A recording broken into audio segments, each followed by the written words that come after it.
lot of people have this common problem of not knowing what to do in order to convert their ambition into reality.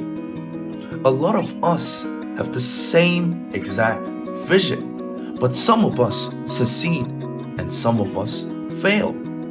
I'll talk about 3 lessons on motivation that can help you to transfer your goals and ambition into reality. First, set clear and measurable goals. In order to convert your ambition into reality, you need to have goals. But for a lot of us, we just set vague goals like getting a better body or making more money. But first of all, we need to set a time limit. For example, I want to get a better body in 1 year, in 12 months. I want to make more money within 3 years. Second of all, it needs to be measurable. Instead of saying, I want to make more money, you should say, I want to make $80,000 within 1 month by the end of this year. So you set a clear time period and a clear measurable goal.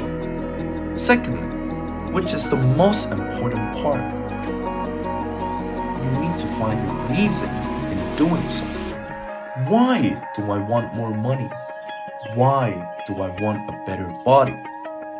A lot of people, when I ask my friends, I ask them, why do you want more money? They'll say, because it's a common goal. But when I ask them, once you achieve in getting $1 million by 30 years old, what else would you do?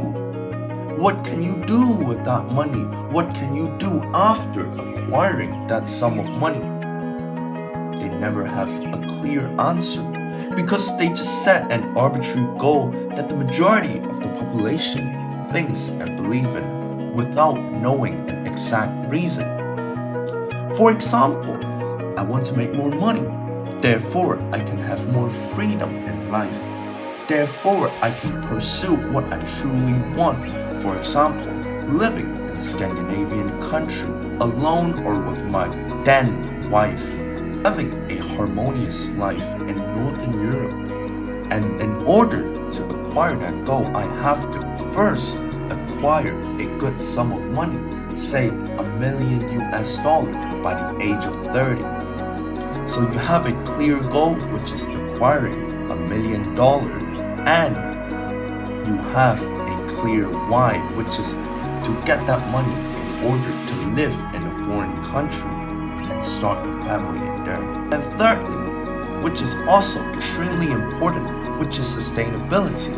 We have to celebrate small wins. Getting $1 million by the age of 30 might be overly ambitious for the current you, which I would assume most of us are in our early or mid-20s. To celebrate small wins, it's not to say giving up on your big goals, but rather breaking it down. For example, in order to acquire the final goal of getting $1 million, you need to celebrate your small wins of, say, every week I have to upload 1 YouTube video on motivation in order to slowly acquire more and more audience.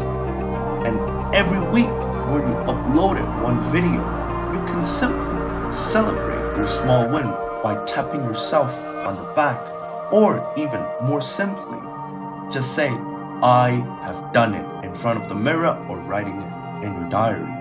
And for people that don't want to do YouTube, it might be, for example, I send out 3 job applications every single week.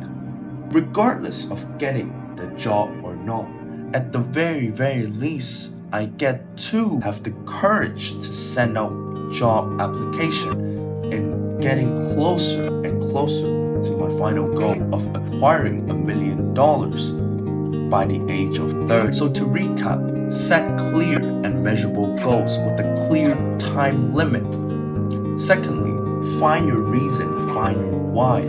Don't say I just want money without a final end goal after acquiring that money.